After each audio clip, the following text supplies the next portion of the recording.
Hello, good evening, and welcome to Monday Night Paranormal Live with Paul and Jenny from Host for Ghosts, Angela from South Coast Ghosts, and Luke, one of our investigators there in the middle. Dora may be along in a little while, or she'll be listening. So, welcome to Monday Night Paranormal Live. Send in your comments and anything you want us to talk about. We're going to talk about crystals and do you take them into a paranormal investigation and why you take them in there. And also, I'm going to talk about a dream that I had less than a week ago that was immensely scary, and it sort of kept me on edge for about 3 days.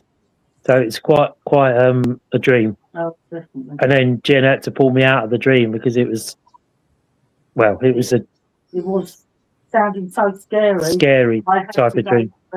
So she had to pull me out of the dream. So we'll talk about that a little bit later.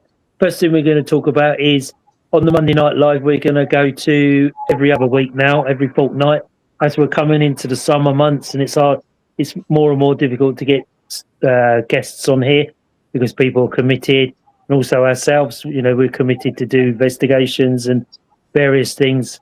So it's sometimes difficult for us to do every Monday and think up of a subject. It takes a lot of working out the subject to get it on a Monday Night Live. If we have a guest speaker, that's fine. They take it away from us. But if it's us, 3 or 4 or whatever, we have to sort of work out what we're going to talk about and how long, and so we don't keep going on and boring you. So crystals, we take into an investigation. Now, we take obsidian, isn't it, Jen? Yeah. You just run through them if you want. Jen and myself, we take obsidian in our pockets. So which is a form of protection, isn't it? Yeah, so there's a few black crystals. Black tourmaline is known as the ultimate protector. It absorbs and deflects negative energy, shields against psychic attack, and provides grounding, which is very important when you're going in an investigation. So there you go. If you're going in, it's very good to have that in your pocket or around your neck on a chain, just in case, because going into an investigation, we don't always know who's been there before us. Shall I read out the rest? Yeah, just quick. Obsidian. Shields against, why don't you turn the thingy around? Shields against emotional and psychic negativity, often used to create protective barriers in personal or home spaces. It's suggesting amethyst as well, offers spiritual protection, purifies energies, and guards against psychic attacks. They're saying also labradorite. Well, I didn't realise you. You should turn it around. I personally use labradorite to connect to what I call upstairs. Okay. Labradorite acts as an aura sealer, protecting against energy leaks and enhancing intuition, particularly useful for spiritual workers like myself. They also suggest clear quartz, selenite. I personally wouldn't take selenite because it easily breaks. Mm-hmm. And I don't know, if just so everyone knows, selenite, if you put that in water, it will literally disintegrate. So, hold on. But everyone knows how to ground and protect, presumably. Yeah. Yeah. Put your roots down, bring the earth energy up, and then place yourself in a bubble of protection or whatever feels right to you. Cloak of protection, what feels good for you, what works for you, basically. Or a sleeping bag, I'd say sometimes. If it's cold. Especially if it's cold. Yeah. So there you go. There are some examples of crystals you can take into an investigation. I mean, we take obsidian and that with us in a pocket and in a wallet. Yeah. Luke, Angela, do you take any crystals with you when you go? I used to take black tourmaline, but I don't know where I've put it. So I've always got this one around my neck, which is fluorite. Okay. It's not sort of known for like protection and everything like that. What I've learned recently about crystals is It's all about the intention that you put into it. It can be any crystal, and if you put the intention into it that you want it to protect you from negative energies or anything like that, then that's what it will do. That's what you've programmed it to do, basically. Yeah. Although those particular ones are specifically for that. Yeah. So Yeah. I'm trying to think the name of it. Yeah. And so, do you use crystals a lot in your healing, Angela? When you're doing healing, do you use them a lot? Yes, I do. Yeah. Sometimes I just get the client to just hold it, like they pick whichever one they're drawn to, and they just hold it while I'm doing the healing. Or sometimes if they're laying down, I'll sort of place it on the chakras and work like that. But there's all sorts of different uses you can have with them, and like pendulums for finding if chakras are blocked or open, and there's different ways you can use them. Like dowsing sort of thing. Yeah, kind of. Yeah. How about yourself, Luke? Yeah, I'll take green jade with me. Green jade, yeah. And the it's like a white see-through sort of one. Don't know what it's called. Moonstone? Moonstone, Jen said. No, it wasn't that one. No. Green jade, you said, didn't you? Yeah, because Darren told me about that. Darren said gives you. I found his green jade necklace the other day. I was like, oh, that's where it is. Oh, well. Yeah, still got it. Oh, good. And do you find that gives you a lot of protection, Luke? Yeah, I wear it whenever I go outside as well. In public and stuff. Wear for protection outside as well. It stops you from like a psychic attack or whatever. Yeah. And do you find... Use my back thrust. Do you find that out? What am I looking for? Do you find that gives you a bit more confidence in going out and sort of moving around different people when you've got that on? Yeah, helps me feel protected. Yeah, from It harm does. and stuff like that. Yeah.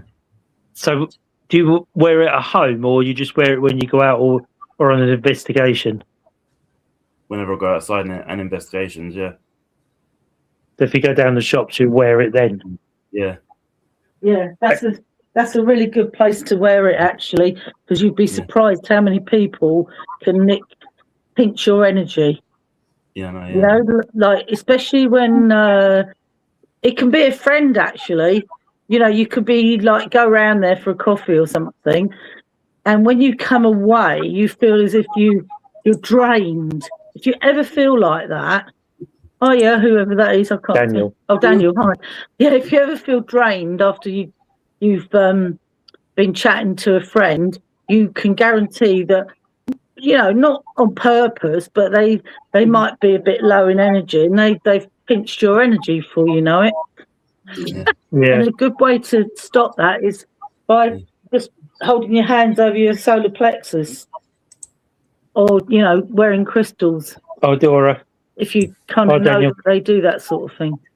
But I think naturally we do that anyway. When we stand and talk to someone, we cross our arms, don't we? Well, that's quite defensive. So that's quite defensive, isn't it? I'm suggesting like that. Right. You know.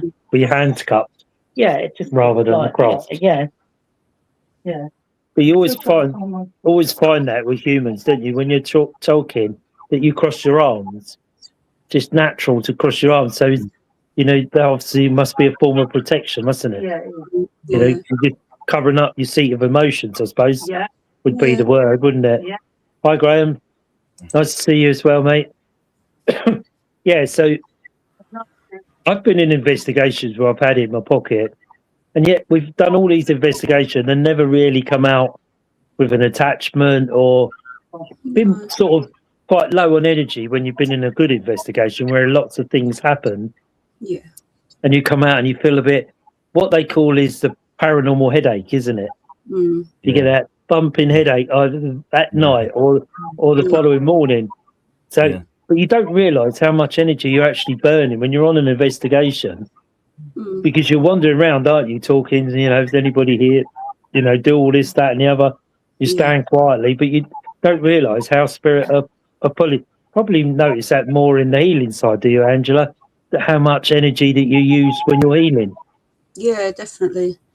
Yeah, then you sort of really tired that evening, and then you wake up the next day and still like, oh. Can you feel that energy flow, Andrew, when you're healing someone or doing your Reiki or whatever it's you're doing? Can you actually feel that energy flowing out of you? Yeah, especially through my hands, they get really warm and sort of tingly. So you know, I can go with that. My hands get very tingly. It's like you've got an electric current going from them to you, or vice versa. It's like the only time I have warm hands, really. Yeah, me too. Just do my feet, then I can have warm feet. Yeah, your energy on your back. Yeah. So that's basically, using crystals. Let us know what you used on an investigation when you go to an investigation or you're anywhere near. People say, lots of people out there are negative, aren't they? And I find that when I go into a supermarket, you get past people and think, don't like their, and you're sort of dodging in and out the supermarket between all of them. Yeah. Graham's put the only protection I take to the castle is our dog, and he's no good in a crisis. He'd roll over and expect his tummy rubbed. Good protector then, Graham, eh? with you till the end. But we tend to use it, black obsidian in a pocket, and or a necklace, or tourmaline, which is always good. Going into an investigation, as I said earlier, you don't actually know where you're going in. You don't know who's been there before, what they've conjured up, and we go to some of the places we've been that we know have been really good, and then we go in there and we're wandering around, but we feel something's different about the place. Someone's been conjuring up. Dora's put green jade, amethyst as the most of the times. I have a rosary beads in my bag with me. Yeah. Luke, you're saying a white crystal. You don't mean clear quartz, do you? Because I'm just looking up in my book. It might be that one. Yeah, because the clear quartz isn't white, is it? It's see-through. Looks like glass, doesn't it? Or do you mean sort of like moonstone, where it is actually white? Not moonstone, no. Not the moonstone. What, clear quartz? Clear quartz. I think it was, yeah. Well, hang on a tick. Jen's got a big book on crystals here.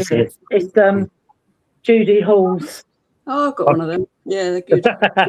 Sorry. Is it? Do you mean like that? Can you see it? Yes, yeah. That one, yeah.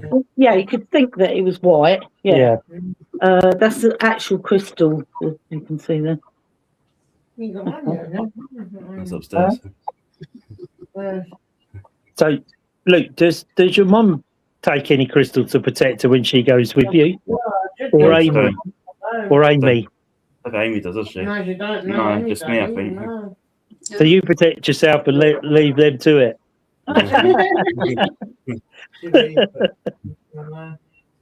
Lynn, you never have a crystal in your pocket, Lynn, for protection? Right. That's a... Hold it to the screen. Clear quartz. Right? Yeah. And another one. Oh, I can't be wrong holding it. Can you do it, darling? So, right. Right. Yeah, similar, yeah. Yeah, it's similar to that. Yeah, right. This is a selenite, okay? Do not ever put that in water. Can you see that? Disintegrate. Yeah. And I don't know if you can see, but it's got sort of battered around. And it doesn't take much to batter them. Not like your fish, Lynn. Not that bad. Not that sort of batter. Yeah, so we tend to use that protect. So let us know with your comments what you use for protection when you go into an investigation. Obviously, we all ground ourselves before we go in and coming out, and we say the prayer and the Archangel Michael with the surround us in white light, just for an added bit of protection. As I say, we don't know what we're wandering into. because someone could have done all sorts of weird and wonderful things to a place, and then you go there on an investigation, and you don't go there and just we go there and just walk straight in. We don't sort of stand for a few minutes and just try and pick up on the energy of the location. We just go piling in there, start the investigation, but you don't actually pick up psychically on what could have happened there. Has someone conjured something up? Could you be walking into somewhere that's not right, or something wrong has been conjured up? I don't know. I've been in a few places where I've walked in there and it's felt very negative straight away. When you go in and you feel the sickness in your stomach, and you just feel very uneasy. You're always on edge, sort of looking around, And we went to a place recently where we were trying out the Spirit Bell in Waverley, which was working really well there. We had some good contact there. Not busy night of contact, I must admit, but because there was a wedding party in the house opposite, and then they started to let fireworks off later in the night, so it didn't really help our campaign. Plus, we were having experiments all over the place, and they were wandering in and looking at them and trying to talk to us, and so it was quite busy, wasn't it, Luke? Do you remember? Remember, yeah. It was quite busy, wasn't it? People wandering in and out, and then I think it was getting on for midnight, and we could see these black shadows walk what we thought were walking along the path. Oh yeah. But we couldn't make out who they were or what. But they seemed to be walking extremely quicker than a normal person, which sort of felt, well, okay, who's this then? Because you never know who you're going to get there, do you? Some nights, because obviously you can meet some weird and wonderful people out there, And we saw these shadows, didn't we, Luke, walking along the path? But they were extremely quicker than a normal walk, weren't they, Luke? Yeah. Do you remember?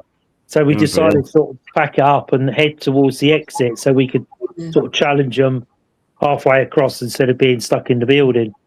And it turns out it was two blokes climbing over a fence to get into the field to let the fireworks off for the wedding venue. So they were surprised to see us standing there as we were to see them. We all sort of looked and we went, all right? We went, yeah, you all right? I think they were just as surprised. We're going to, they're like looking at us. Oh, you got a dog there? I said, yeah, little Poppy. So he said, we're gonna let the fireworks off. We should be all right. Or we'll wait till you've gone past. It was nice of them to ask. They were really nice guys. But it was that unknown and these two black shadows. And they seemed to be coming down the path really quickly. And you think, well, that's not a normal person walking down a path like that, like we would. It takes quite a time to get from the car park to the ruins, but a relatively quiet night. Obviously, we had our crystals and we had all bits set up. But it was. Did you get anything, Luke, when you were there? Angela was busy with her fair that night, so she couldn't make it to that night there. So, what did you get there, Luke? Wasn't it black things flying around? Oh, There's that's a bat. right. Yes, The bat. I'm not sure the bat. Yeah. Well, what? It could have been a bat, but it seemed May bugs or something. I don't know.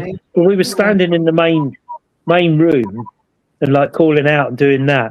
And the bell was going, wasn't it? Ding, ding, ding. Yeah. And then it's like this black orb type thing came in the window, buzzed around, went out the window, and then came back in again. But it could have been a bat. I don't know. All I saw was this black circular thing disappear across, and then it came from behind Jen across back into the room. I think Jen and Lynn were sitting there, and it came back in. Now I don't know. Luke might be right. You might be right there. It may be a bat, but there was a bat flying around, wasn't there? Yeah, I wasn't sure of that. But I don't know. We could tell the bat in the darkness because of obviously the wind. Yeah. But this was a bit. I don't know, Luke. Where would you describe what it looked like? It's a black circle, was it? Yeah, like an orb, wasn't it? But in black. Yeah. but it was quick, wasn't it? Really quick through the building and out, and then reappeared back in there again, and then disappeared again, and we never saw it after that. But there was the laser lights, the laser grid was acting very strangely, wasn't it? Yeah. It was like we couldn't get the laser light to settle on the wall. It just, I don't know. It was like different things making it change, but I'm not sure what that was. I don't think it was battery energy because the battery was quite new, but various parts of the grid were different, weren't they, Luke? We could, at one stage, we thought we saw a shadow in the corner in the lights, but that's definitely wasn't a bat. It was a round shape like a tennis ball and flew through twice very fast. That's Dora. It was it was about. I wouldn't say 100% hand on the heart. It was a black orb, but it was definitely a round, circular black something, and it literally whizzed through, came back above Jen, and I think Lynn was there, and then kind of sort of scattered around and then disappeared again. So I'm not quite sure what that was. You know, it may have been a bug flying around in the darkness. I don't know. But you couldn't sort of fixate on it or sort of lock onto it because it was that quick. But you saw it in your eye line as it went through. So I'm not sure. Do you think it could have been a bug? I don't think it's a bat. Do you think it could have been a bat, Luke? I know we saw the bat. That's something else. I think it was. Yeah, the bat was earlier, wasn't it? We saw it. Me and you looked at it, didn't we? Said, "Oh, look, there's a bat flying around in here." Obviously, busy doing its stuff, and we were setting up the laser grid. We had a cat ball, didn't we? But the laser grid was acting very strangely that night. You know, when you think it sort of flickers in the green light, like you think there's something there. And me and Luke stood there for ages looking at it, trying to work out what's going on in it. But it was it had a very strange, I don't know, movement to the green lights. Very strange. It's not sort of in one area like something was past it. It was all over it, like all over the wall, in different parts of it. But you couldn't see what was causing the lights to change. So I don't know quite what that was. But then obviously we had people coming there from the wedding. So again, it was difficult to sort of concentrate on, oh, what you got? What's that doing? Why is that there? And so we were sort of, you know, going along, oh, hello, yeah, come in. And, you know, this is what this does. So he spent more time explaining it to this wedding guest than they were at the wedding. So it was all right. They were nice. You know, just wandered around and had a look at the ruins. And one guy sat with us for a little while and his partner, they were sitting there, weren't they, Luke, on the wall? Yeah. You know, he said, oh, I'm really interested in the paranormal. You know, what's all this? He said, oh, are you measuring the wall? I said, no, we're looking for shadows. Oh, I'm really into the paranormal. And what do you guys do? Are you here all the time? And so you get in a conversation and you start missing what, you know, you're not concentrating on what's going on around you. So really nice guy. He enjoyed the bell. Oh, yeah. Because we were talking, he's going, ding, ding. I thought, oh, okay, thanks for it. Ding. Once for yes, twice for no. Ding. It was going. So it was working well, the bell there, wasn't it, Luke? Yeah, it was, yeah.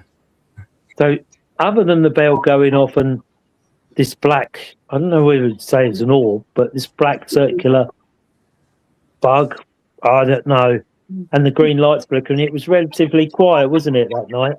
It was, yeah. But then the fireworks and the shouting and drunk people walking over, and you know, it's probably difficult for anything to happen that night anyway.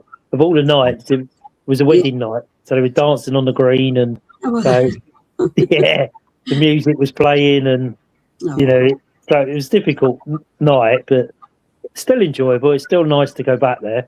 We'd been there for, well, we reckon nearly 2 years. Last time we'd been there. We really couldn't remember the last time we'd actually been there. Yeah, it's been a while. It was a while, wasn't it?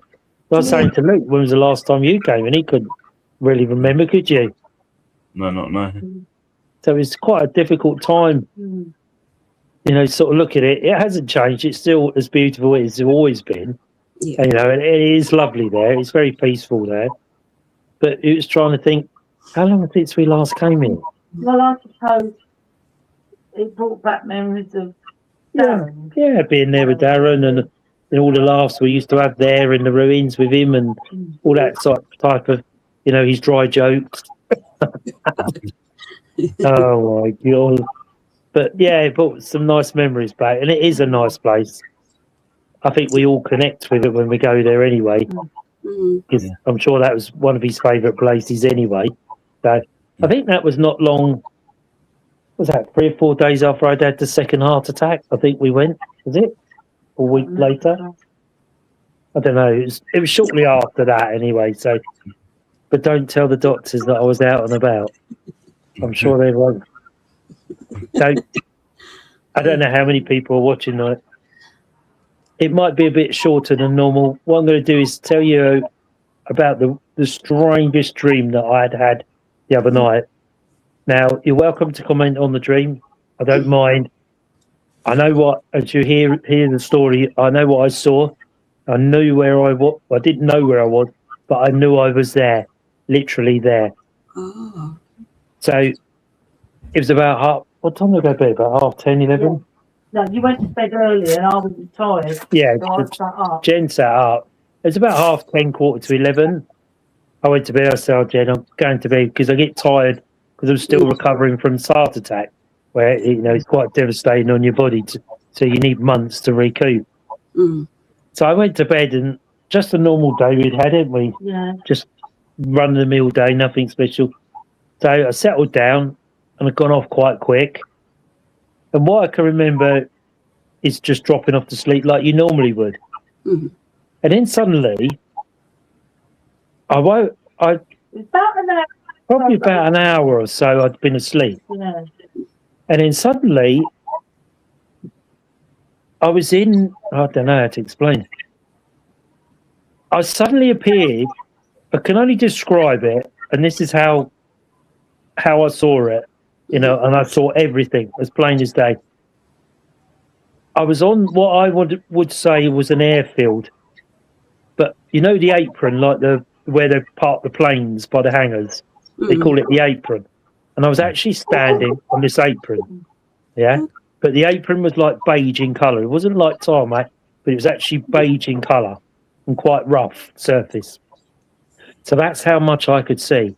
So as I'm standing there, and literally I'm looking up and I can see through, there was 3 hangars, green aircraft hangars, one slightly to my sort of right-hand side, facing me, one on my left-hand side doing they're all facing inwards towards this apron, and one slightly behind me. Now I know what they are because I'm standing there looking, thinking, where am I? Where is this? So I'm looking at these hangars, and I can see the handles, I can see the rivets, I can see the shape of them. It was a warm night, clear sky, but the ground appeared to be flat between the hangars. I could see quite a way between the gaps in the hangars, and they were dark, very dark green hangars. So I'm standing there, what seemed to me to be a while, but I think it was only seconds, when this thing flew over the top of me and then stopped in front of me, and it was like a massive silver ring, and I mean like a silver ring with this pearl white bubble in the middle. And it was flicking around, and I'm watching it going up and down, like looking at this thing going between these hangars. And then it sort of disappeared and then came straight back again. And then it was hovering in the gap between the hangars. So I'm looking at it thinking, what is that?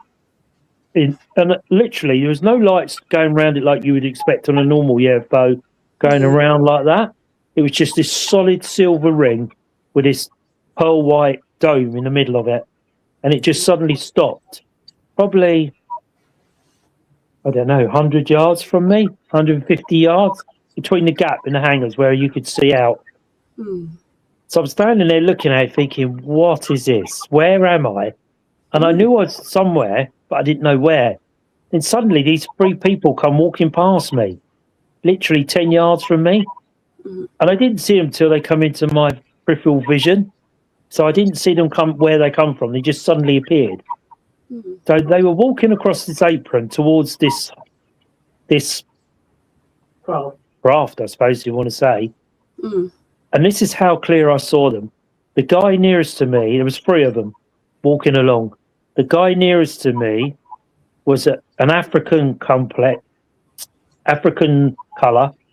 He had a green, like an Indian top and trousers. You know, like they have a name for it, with all this gold chaining all over it. Like a long dress with and they have the trousers like that. He was dressed like that, but in green, with this gold like chains all around it. And he sort of turned his head and looked at me as I looked at him. And we both looked. The guy, there was another one next to him. I can describe. He looked like an astronaut with a fishbowl helmet on. And he turned and looked at me, and then I looked at him. And then the third one, I can only describe it as, if you're watching, you'll probably understand it as a grey, E.T. grey, with the slanted eyes and a bit of a bulging head in grey. Yeah. And I'm standing there looking at these 3 people. They're looking at me, so they've seen me. And I've gone to shout out, like, look. And then as they looked at me, I couldn't say anything. Jen will tell you the rest of it, because this is the sound effect. Now, Poppy's got this funny thing at the back of her throat, and she goes like that. I thought, blimey, that sounds really loud. I dived into the bedroom because I thought maybe she was having a bit of an episode or something, because she's getting older now. Anyway, I looked at her and I thought, no, she's all right. And it continued. So it's going like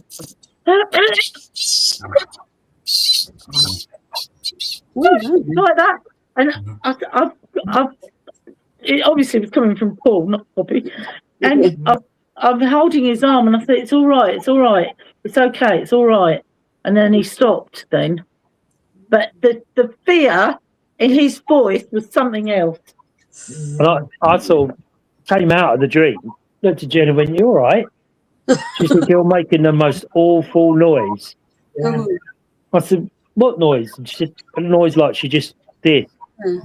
She said, what on earth is going on? I said, I don't know, and went back to sleep. And then a few hours later, I was obviously gone back to sleep, and I'd woken up, and I'm thinking, it's not a dream. I can see too much in it. Too much description within. The dreams you can see, but they're quite vivid, aren't they? Whether it's black and white or it's coloured, or, you know, what did her eyes look? And I saw everything as clear as I'm on here. You know, as looking at you, I saw everything. I saw the way they were dressed, the way they walked, and they sort of walked. And as they looked at me, I couldn't shout. I couldn't do anything. So they'd seen me as much as I'd seen them. So within a split second, I'm looking at them, they're looking at me, but they're still walking. So they're still looking at me as they're walking, and I can't shout out. Next thing, they disappeared, gone. And when I looked back up, they were inside the craft. And it sort of hovered sort of in front of me, and then just disappeared, gone. And that's when I think Jen pulled me out of it. The split second that the craft was gone, it's when Jen pulled me out of the dream. And I don't know. That scared me, because I have dreams like everybody, but my dreams are I can never remember half of them anyway, and I couldn't tell you what was in them half the time anyway. You know, I never had dreams. This one was the first and only time. Well, I don't say only time. This is the first time I'd ever actually looked around and seen everything to me, it was high definition. The green, the warmth, I could feel the warmth of the air. You know, the clouds, it was beautiful blue sky. I could see out what looked like a flat land beyond the hangars, and hangars were dark green, but no writing on. I could see the padlocks on the doors. I could see all the door handles. I could see everything in like HD, in full definition. And I've never had a dream like that. And the more I thought about it, the more I started to get unnerving, thinking, what actually happened? Where did I actually astral travel to somewhere that I shouldn't have been? What about what you saw like about 2 months ago? So prior to that, about 2 or 3 months ago, we were sitting here, myself and Jen, it was about The Monday night. just after the Monday Night Live, I think. We were sitting here chatting like we do after the live, talking about it, and the telly was on. Then suddenly, I'm sitting here because the door is to my right that goes out into the communal green outside with the trees and all of that. Mhm. And I was sitting there, and suddenly this bright white light appeared in the sky to our left.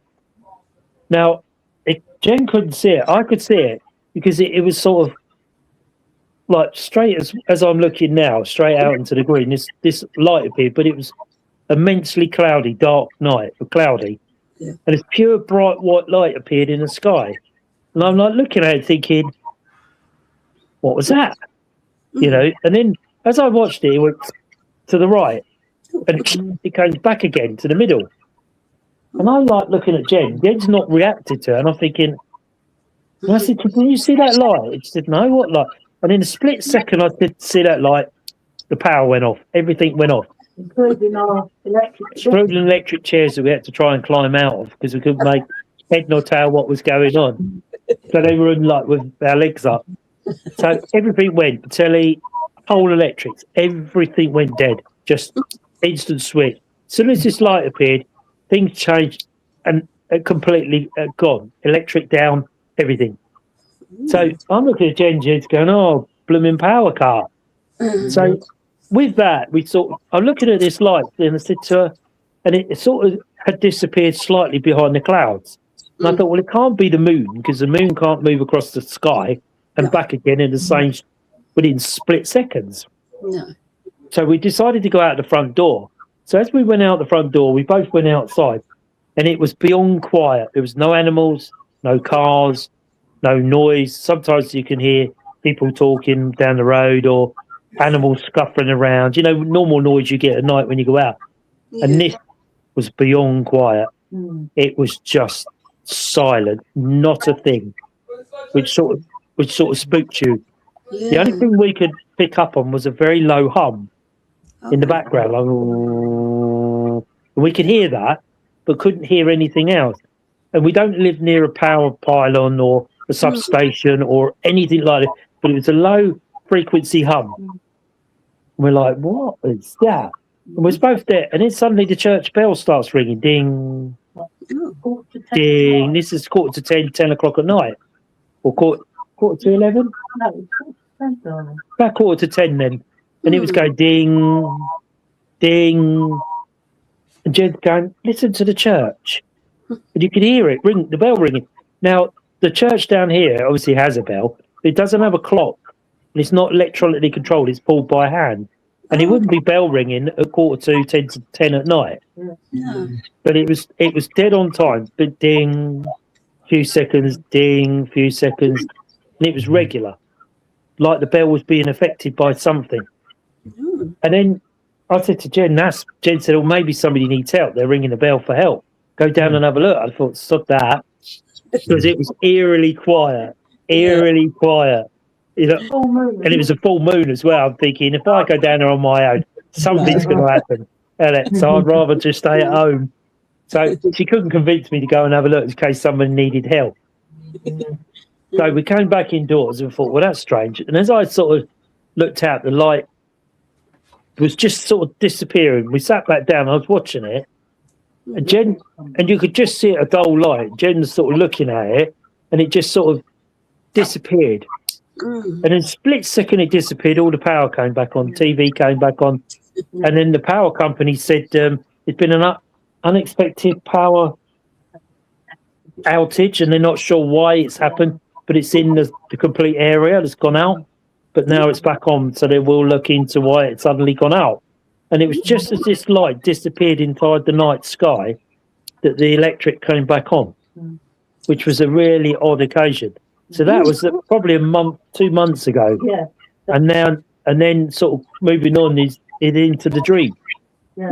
But then also you started to listen to a podcast with that lady. Which lady? That Dora sent it over. Oh yeah, Dora had sent us the one over about a lady that does podcasts, and they were talking about UFOs and how these people have been abducted and things. And the first guy has exactly the same story as I had, where he suddenly appeared somewhere in nowhere. But he claims he's been abducted. I don't think I was abducted. Yeah. I think I appeared somewhere where I shouldn't have been. Yeah. And hence why they looked at me like what is he doing here? And I looked at him thinking, what is this? So we all made eye contact. I know we did because I saw right into him. And at that time we sort of made that contact is when I couldn't talk. Like they were hushing me up somehow. I'm not sure how. I'm not sure why. Yeah. And I'm not sure where I ended up, where I was. So I spoke to the lady Kaz that was on here last week that does all them types of dreams. And she says what it is an astral travel to a place that you shouldn't have been. For some reason, you'd astral travel to this, who knows where. Yeah, it sounds like it. Yeah. I don't know whether it would be Area 51 or something like that. I don't think so. But I know I was in a forbidden area that I shouldn't have been. And she said the chances are that you astral travel to somewhere that you shouldn't be. And they were surprised to see you as you were them. Hence why you saw so much detail. And then obviously Jen waking you up. Because as the craft disappeared, I came round and said, all right, Jen, what's up? Like I hadn't been anywhere. Because I wondered why she was waking me up. Said, you're making a most horrendous noise. I went, oh, was I? Oh, okay. And I went back to sleep. I said I was really worried. Jen said she was obviously really worried. And for 2 or 3 days after, I kept thinking, what happened to me that night? Where did I go? What happened? I wonder where was I? What would have happened if Jen hadn't have woken you up? Yeah. Well, scary bit. It is. It is. Like Kaz said, you eventually you bring yourself back because your body, your brain will allow you to come back. Yeah.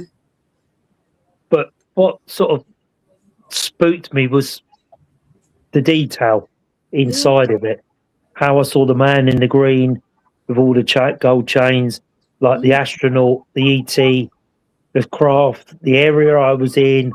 And I described the apron, like a rough concrete apron that was beige in colour. The sky was blue. Because the lady on last week, Kaz, said to me, did you feel the temperature? I said, yeah, it was really warm. It was like I was in a hot climate. Because I could see between the gaps of the hangars, I could see flat ground, like literally flat. Yeah. No mountains in the background or anything, just literally flat.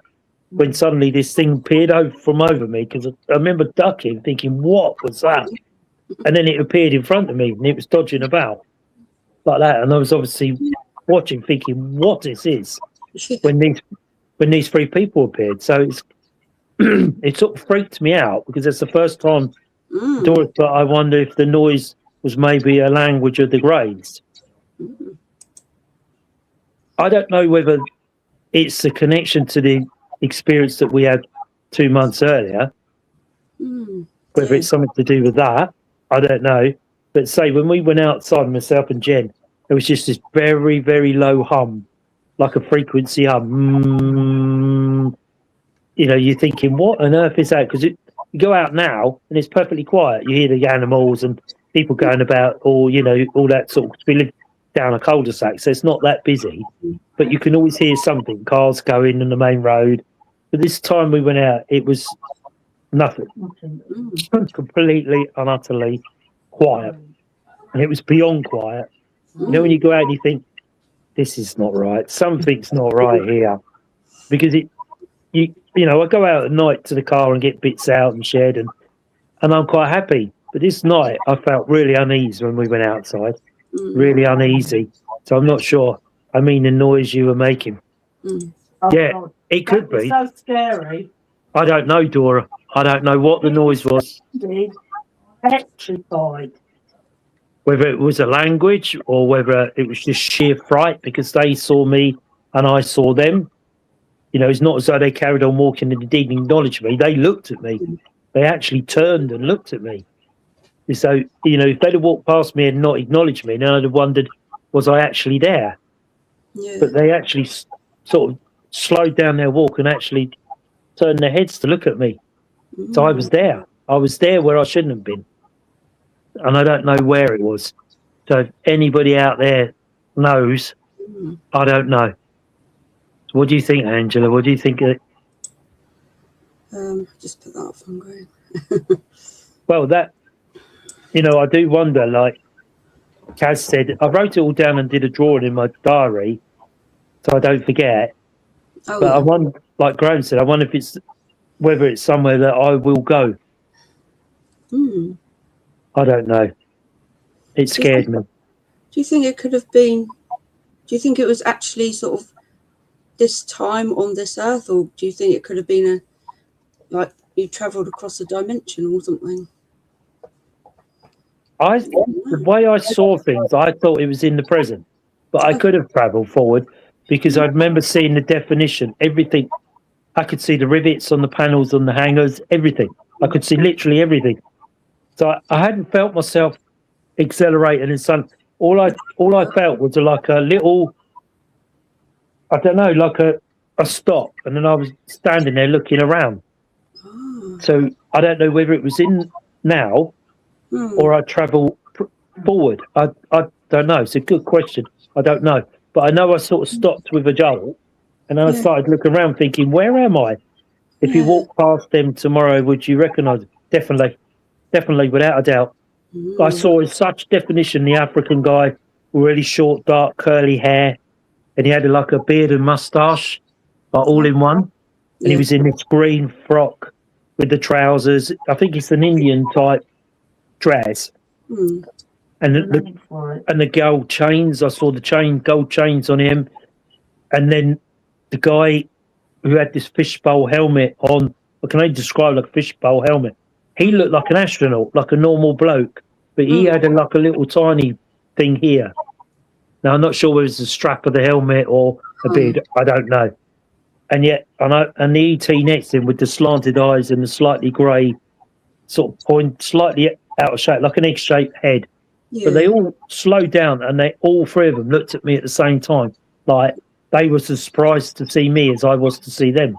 And this thing was just hovering in front of us, just like that, just sort of hovering around. That dress thing is called a sherwani. Sherwani is what they call that dress. It's like a smock with trousers. The Indians wear them. They normally have them gold and reds and all sorts.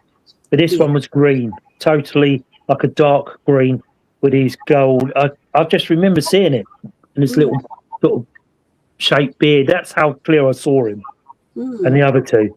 And then, I don't know, they just sort of disappeared. And once they'd seen me, I couldn't talk. I knew I was something. And I was watching them. They disappeared and then they appeared. They stopped me from saying something. Maybe I was going to say something to them or I don't know. And then split second, they disappeared. And then when I sort of looked up, they were inside the craft. And then the craft disappeared between the gap. And that's when Jem brought me round. So I don't know. And it sort of really unnerved me for 2 or 3 days. Because I'm thinking, if I go back to sleep, am I going to end up there? Am I going to end up in trouble? Am I going somewhere where I shouldn't be? Or was I meant to be there? Was I meant to see what was going on? I don't know, but I've never had a dream with that amount of definition in it. Not the one that I can completely remember. You have dreams, you think, oh yeah, well, I think I was here, or I'm not sure what colour it was or who I was, because I couldn't quite see that type of dream. This one, I literally saw them. I'd say I saw the beard, the gold chain, the dress he was in, the astronaut in the other one. He was in like what looked like a cream astronaut suit. Oh, it was the whole. Yeah, wasn't like white. It was like a cream colour. Okay. Because I thought, when I look in, I think that's strange. It's not white, but it was actually a cream-coloured one. But I don't know. Maybe we'll have the Men in Black knock on the door. Yeah. or the mental asylum down the road, one or the other. It'd be one of them knocking on the door first, I think. So what do you think, Luke? Did it feel like you was on Earth? or a different planet. Do you know what? I thought I was here on Earth Yeah. because of the sky was like a blue, a very deep blue with a few wisps of cloud and the heat. Yeah. And I could see between the gaps, like along, it just looked like flat ground, basically. No mountains in the all I could see was this beautiful blue sky, and I could feel the heat. So it was very hot. Wherever it was hot. And I could feel the heat in this, and that's what sort of made me look up, thinking, where am I? What, you know, and I could see the beautiful blue sky, the little whisk of white clouds, and the heat. I can remember the heat from it. Yeah. So I don't know whether I was on the Earth plane or I'd gone somewhere else. I don't actually know. So if you're on the Earth plane, can you actually astral travel on the Earth plane? Had they asked you to go with them, do you think you have gone inquisitively? They didn't say anything to me, Graham. They just literally looked at me like, what was he doing here? And I looked at him thinking, who is that? Whether they said something telepathically to me, I don't know. But I was obviously making this most horrendous noise. But whether that was a way of talking to them, I don't actually know. Was I talking to them? Was I just in sheer fright? I thought that I was trying to say, look, because this spaceship or craft came down over the top of me and hovered. And I'm sure I'm shouting, look. You know, and they were there and they're looking at me as they're walking past, and he saw me. I don't know how I was dressed. I don't know what I had on, because all I was looking at was like from my eyes looking out. Yeah. Obviously knew I had a face. I never looked down to see what I was dressed in, whether in my pajamas or what. But I just remember my face, the feeling the heat. Yeah. Thinking, blimey, this is hot here, and the blue sky. And then out of my peripheral vision, these three people turned up, walking towards this craft that suddenly appeared in between these hangars. So I don't actually know, Luke, whether I was here on the Earth plane or I'd actually astral travelled. I don't know. It actually quite freaked me for a few nights, because I'm thinking, what if I go back there again? What happens? You know, should I go? You know, what? You know, all these questions. And I sort of asked Lady Decaz, and she said, just as you're going off to sleep, just think of somewhere nice. And the chances are that you won't go back there again. But we hadn't even watched a UFO program on the TV. Nothing that could have got into my subconscious, thinking, oh, blood, you know, sometimes you go off to sleep and you recognise somewhere because it's in your subconscious mind, isn't it?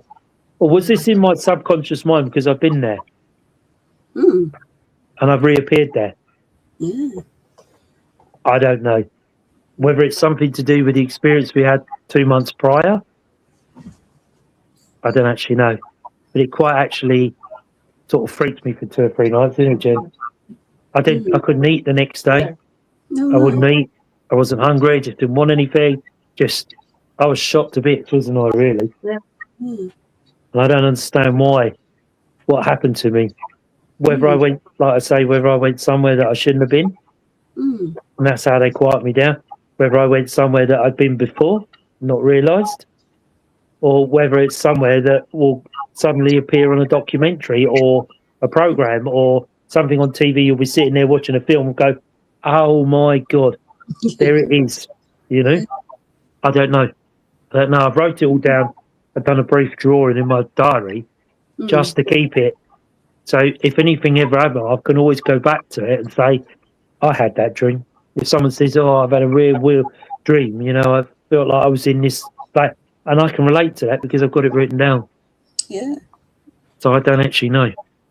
I don't know what, it's scary. Scary time. Yeah. What do you reckon, Luke? No, I can't explain it. It's a strange one. I don't think you're meant to go there. Is that what you think? You're not meant to go there, no. I don't think so. No. It was just the way that they silenced me when I was standing there just by looking at me. Or whether they were talking to me telepathically. And the reply sounded like I was a bit like harrowing shouts, like Jen woke me up. Whether that was me responding to them, I don't know. But Jen said it was the most horrendous noise. But I don't know. And I literally woke up and went, "You're right, Jen," because I felt a touch my arm. And I'm a bit of a light sleeper anyway. And I looked at her and she said, "You're right, Jen." She went, "You're making a most horrendous noise." I went, "Was I? What?" Yeah, and then I said, I was really worried. Jen said, "Oh, I was really worried. I came in, I thought it was Poppy, and it was you, and you just shouting and shouting and shouting." I said, "Oh, No, you weren't shouting. You were just making this noise, this petrified noise. I went, oh, okay." And turned over and went back to sleep. So, you know, I don't know. But the more I sort of thought about it after, the more I thought there's so much clarity in the vision. Yeah. That it can't be a dream. It literally can't be a dream. You know, there was so much in it. It was just, I don't know. Yeah. I don't know. I wouldn't say I was, and I'm quite brave, you know, I'd go anywhere, do anything and try anything. But that really did set me back for a few days, that one. So if anybody's had a similar dream, the same thing, let us know. Come in, come and talk to us, or contact us on the South Coast Ghosts or Hosted Ghosts. You know, I don't know. I don't know what happened to me, where I went, or why I was there. I don't know. But it was a scary, scary dream. As I say earlier, I don't know if it's connected to the previous experience a few months ago that we had. Whether it's connected to that, I don't know.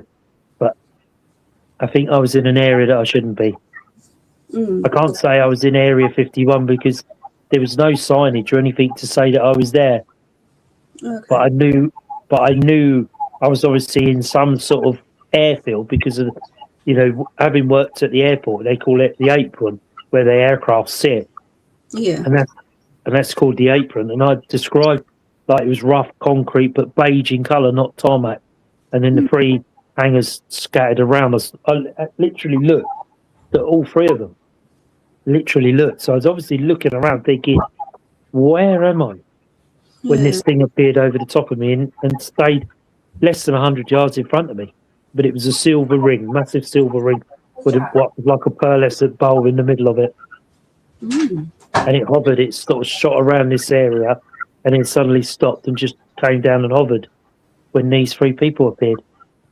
So I don't know. Okay. Very, very strange. Very strange. I don't say I was abducted. I don't think I was, because I've got nothing that would indicate anything like that. No. Nothing. So I know I wasn't abducted, like some stories that you hear where people are. They have puncture wounds or various things. I've had nothing like that. No marks, no bruises, nothing at all. So I don't know. So there you go. There's my horrible, horrible dream. I say horrible dream. It's an interesting dream, but it sort of set me back a little bit at night. Yeah. So the next day I couldn't eat. Just didn't want anything to eat. I just couldn't grasp the fact that this had happened, where I'd gone or where I was. Yeah. I think that was the more scary thing. Where was I? If you know where you are, it's not so bad, is it? No. But having turned up somewhere, not knowing where you are, who these people are, what I'm seeing is, I think, what sort of set me back a bit. Yeah. The one I had, Graham's put the one I had climbing a castle wall was my freakiest dream, especially when I heard 4 of the loudest knocks that I'd ever heard that woke me up, frightened me to death. In my dream, in a room, I'll never know. Yeah. I think that's going to be the same as this one. Whether I'll actually see something on the TV, a documentary, but there is a documentary of a guy, but he had a very similar experience to myself. And he described it very similar to what happened to me, how he appeared somewhere, never been there before, and, you know, all the various things that he says he feels that he was abducted because time was different. When he came back, the time was different. Mind you, I never looked at the time, but it must have been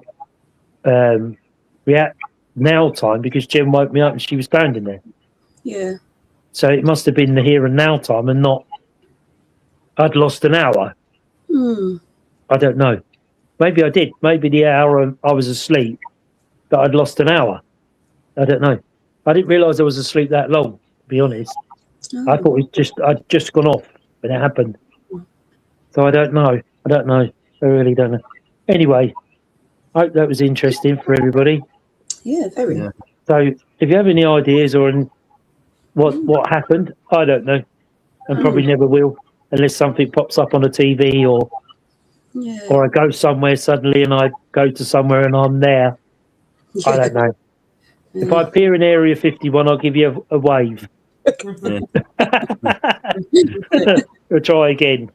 But no, that was my experience. So, as I said earlier when we first started, we're going to go to fortnightly every other week now. Because obviously we're coming into the summer months, so we all have commitments. Angela, myself, Luke and Lynn and Jen all have commitments coming into the summer. So what we're going to do is move the Monday Night Live to every other Monday.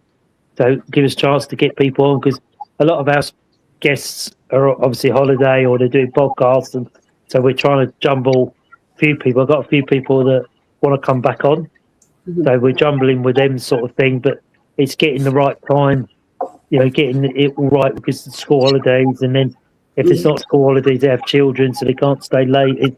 So it's a bit of a juggling act, as Angela will tell you, trying to get people on. Luke, you did mention someone that might come on, didn't you? Yeah, never go back to me now. They never got back to me, right? Yeah. And that sort of thing that we run up against quite often. Yeah. People say, yeah, we'll do that, we'll come on, and then they don't. But circumstances, isn't it? Sometimes things happen, and we can't go. As I say, we're going to be one fortnightly every other Monday. I'll get it right in a minute. I'm still thinking about this dream in my head. And so we're going fortnightly, so every other Monday. So we won't be here next Monday, but we should be back the following Monday. But we'll keep you up posted. So it gives us a bit of a break to have a normal week instead of trying to juggle everything. Like me and Angela messaging each other all week, trying to work out who we can get, who's going on, and who's got where. We can get Kaz on if you want to see Kaz again and listen to a few more of her stories. She's quite willing to come on and give us a few more of her stories. But go and have a read of her book. Brilliant book. Fascinating life. Fascinating life. And what a fascinating lady. Very knowledgeable, her experiences. So only remains to me to say thank you, Angela. Thank you, Luke, for coming on. Dora, Graham, everybody who tuned in, Daniel. So we'll see you in a fortnight's time. So take care. Please have a safe week and a safe weekend. And we'll see you soon. Take care. Bye. Bye.